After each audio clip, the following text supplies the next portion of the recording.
Encore une fois, bienvenue chers téléspectateurs de la télévision rwandaise. Je suis David Carmel Ingabire et c'est une joie de vous retrouver. Je vous le disais en titre, le président Paul Kagame est au Sénégal où il a assisté à l'inauguration du nouveau stade de football avec le président sénégalais Macky Sall et d'autres dignitaires. Le stade pourra accueillir 50 000 personnes en plus du stade lui-même.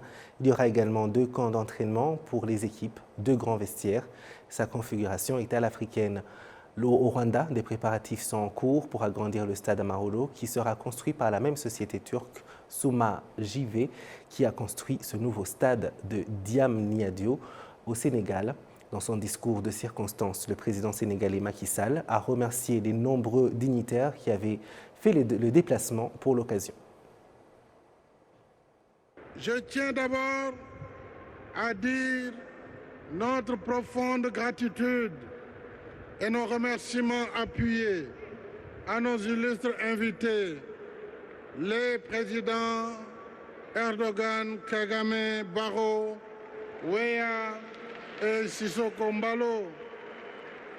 Merci chers frères et amis pour l'honneur que vous faites au Sénégal en rehaussant de votre prestigieuse présence cette cérémonie d'inauguration du Stade du Sénégal à Diamniadio.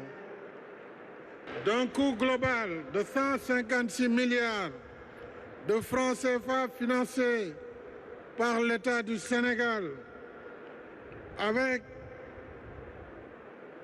un complexe éclairé en solaire, 2 MW, c'est dire que le stade est quasiment autonome en électricité. Avec ses annexes, 2 autres terrains et une piste d'athlétisme qui répondent aux exigences de préservation de l'environnement, de confort, de sécurité, de convivialité et de fonctionnalité, ainsi qu'aux standards de la FIFA et de l'Association internationale des fédérations d'athlétisme. Vous suivez le journal sur la télévision rwandaise. Merci de nous avoir choisis. Les hommages continuent d'affluer après le décès hier du Dr Paul Farmer, fondateur de l'organisation Partners in Health. Pour plusieurs, sa mort est une grande perte pour le monde entier. Le point avec Jean Damascène Manichini.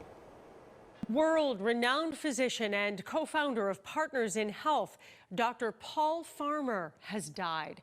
Finally tonight, remembering a giant in the world of public health.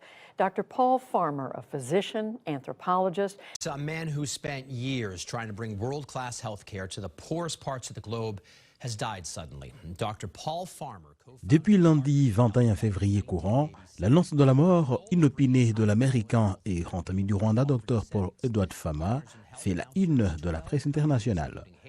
Le Dr Fama venait de passer un mois au Rwanda en dispensant des cours à l'université dénommée Global Health Equity Sizabutaro dans le district de Burera au nord du Rwanda. Dès l'annonce de ce décès, des messages sur les réseaux sociaux de par le monde ont fait l'état d'une profonde tristesse suite à la disparition de Paul Fama.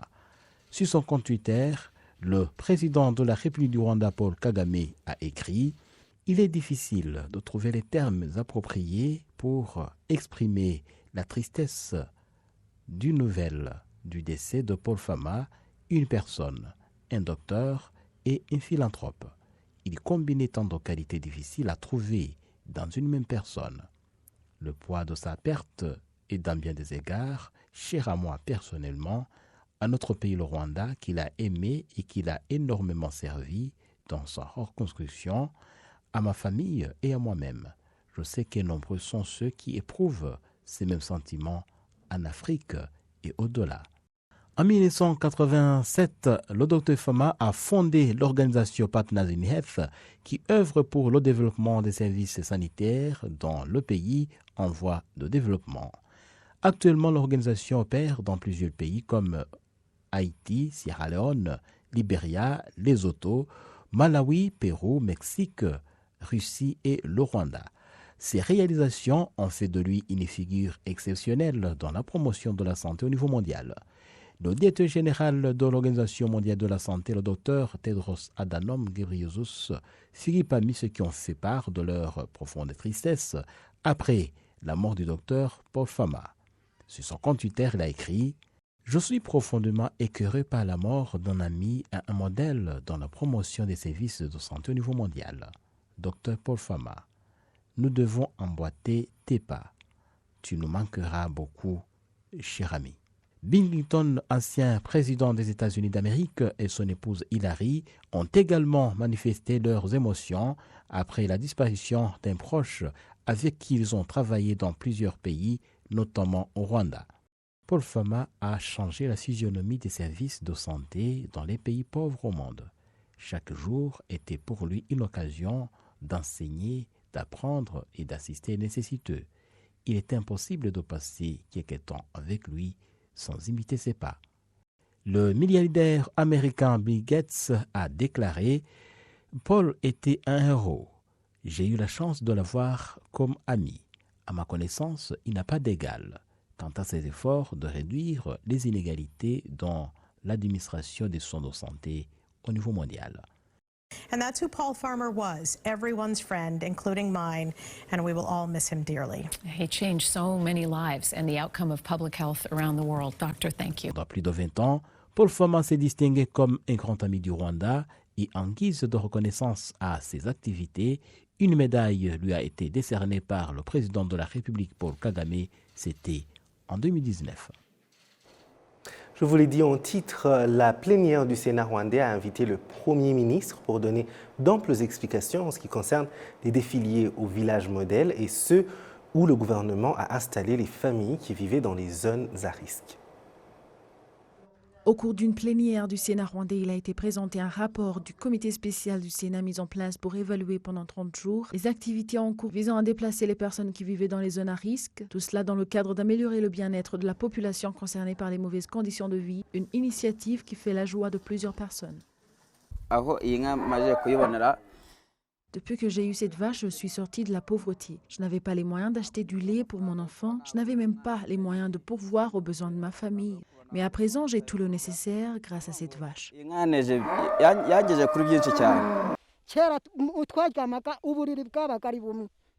Avant, on dormait tous ensemble, les parents, les enfants. Ce n'était pas facile. Mais le président Kagame a demandé à ce qu'on nous donne des maisons pour être bien logés. Et aujourd'hui, nous sommes bien à l'aise, surtout qu'on est à l'abri des pluies. Après une recherche approfondie effectuée par la commission spéciale chargée d'évaluer les problèmes liés au village modèle, l'honorable Mleshiangwano Marie-Rose, la présidente de cette commission, s'exprime à propos des défis que rencontrent les résidents de ces villages modèles. Commençons par les maisons qui étaient construites pour les personnes nécessiteuses après le génocide perpétré contre les Tutsis au Rwanda. Elles sont actuellement vieilles et endommagées. Il y a aussi des maisons qui sont dans des villages modèles qui sont vieilles. Il y a également des maisons qui ont été mal construites à la base. Chers honorables, il a été observé d'une part que certaines maisons avaient une mauvaise fondation. Les sénateurs sont revenus sur la question du manque d'hygiène et du fait que certains résidents de ces villages ne prennent pas bien soin des infrastructures qui leur ont été offertes.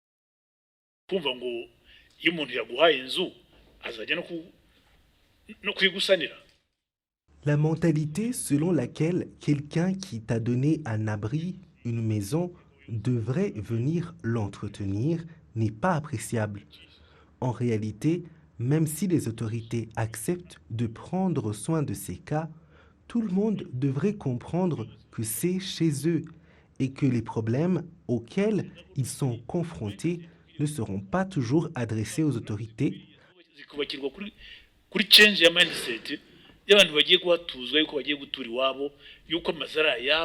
La plénière du Sénat rwandais a décidé d'inviter le Premier ministre pour donner d'amples explications en ce qui concerne les défis liés au village modèle et ceux où le gouvernement a installé les familles qui vivaient dans les zones à risque. Plus de 120 villages ont déjà été construits au Rwanda, où 5182 ménages ont déjà été déplacés vers ces villages modèles et ces familles sont composées de 28 000 personnes qui profitent du bien-être qui va de pair avec le fait de vivre dans ces villages.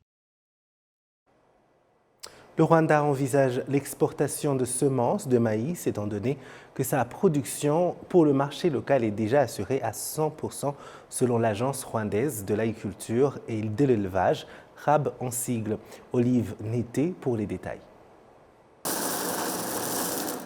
Grâce à l'intensification de la multiplication des semences de maïs au Rwanda, le pays a réalisé son objectif de satisfaire le marché local.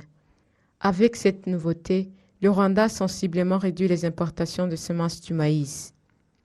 Actuellement, le Rwanda compte une vingtaine de sociétés engagées dans la multiplication des semences. L'Agence rwandaise de l'agriculture et de l'élevage indique que la capacité de production de semences s'est accrue et s'est évaluée aujourd'hui entre 8 et 10 tonnes, ce qui permet au pays de l'élargissement du marché. Le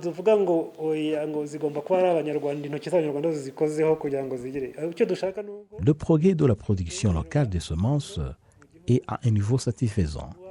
Quand nous revenons en arrière, dans 3 ou 5 années passées, nous importions d'énormes quantités de semences venant des pays comme le Kenya et la Zambie. Nous avions l'habitude d'importer 3000 tonnes de semences. Maintenant, nous utilisons plus de 1000 tonnes produites localement et nous avons encore plus que cela qui n'est pas utilisé. Nous explorons actuellement les possibilités d'exporter des semences.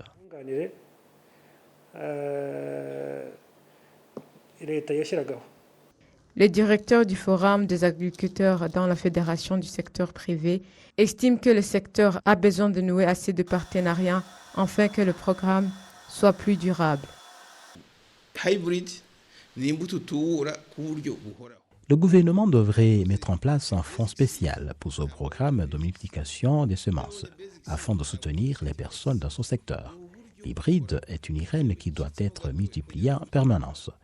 Si vous ne faites pas de semences de base, et sans ces semences de base, vous ne pouvez pas obtenir des semences certifiées. C'est un processus continu, et si l'une des étapes est manquée, la reconstruction de cette chaîne peut prendre entre 5 et 10 ans. Pour maintenir cette chaîne, il faut une situation financière durable. Selon l'Institut national des statistiques au Rwanda, avec la première saison culturelle 2021A, le maïs a été cultivé sur une superficie de 236 642 hectares, tandis que l'année précédente, elle s'étendait sur 221 521 hectares. Merci Olive. L'agence rwandaise de la gouvernance dit qu'il faut plus de partenariats afin de mieux planifier et d'évaluer la qualité des services rendus à la population. Jean-Damascène Manichini pour les détails. Les avis sont partagés chez la population ordinaire quant à la qualité des services offerts aux citoyens. D'une part, il y a ceux qui se félicitent de la prestation des services des agents publics, mais d'autre part, il y en a qui estiment qu'ils doivent être améliorés davantage. Les recherches menées par l'Agence rwandaise de la gouvernance montrent que la qualité des services laisse beaucoup à désirer pour le bien de la population. Le maire de la ville de Kigali estime pour sa part que la qualité des services reste handicapée par la corruption qui malheureusement se manifeste chez certains et précisant tout de même que les efforts supplémentaires ont été déployés pour mettre fin à cette situation.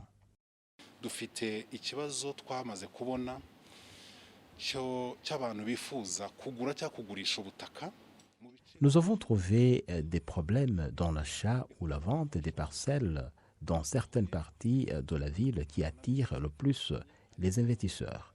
Il y a les cas de corruption, il y a la mauvaise prestation des services, là où le citoyen n'est pas bien guidé pour savoir où il doit aller pour bénéficier d'un service donné.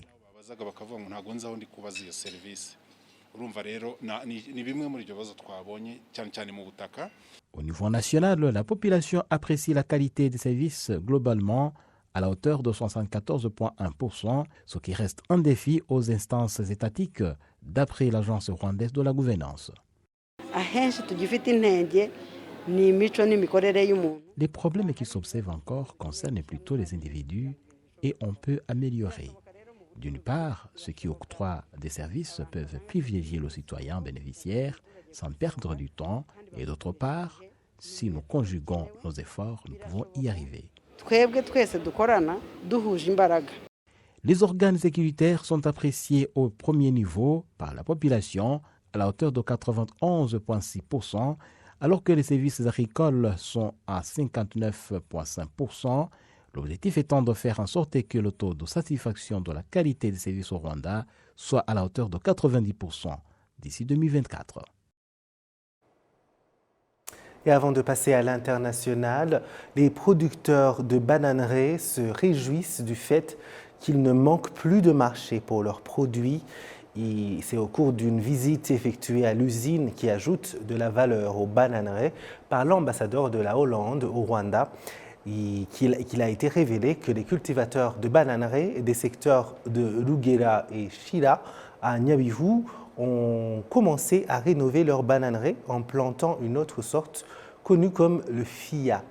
L'ambassadeur des Pays-Bas au Rwanda, Mathis Voltaire, lors de sa visite à l'usine, a déclaré que la raison pour laquelle ils avaient choisi de soutenir ces activités culturelles était faite partie du renforcement de l'investissement entre le Rwanda et la Hollande. Il est prévu que cette usine reçoive 60 tonnes de bananes par semaine. C'est une usine d'une valeur de 95 millions de francs rwandais.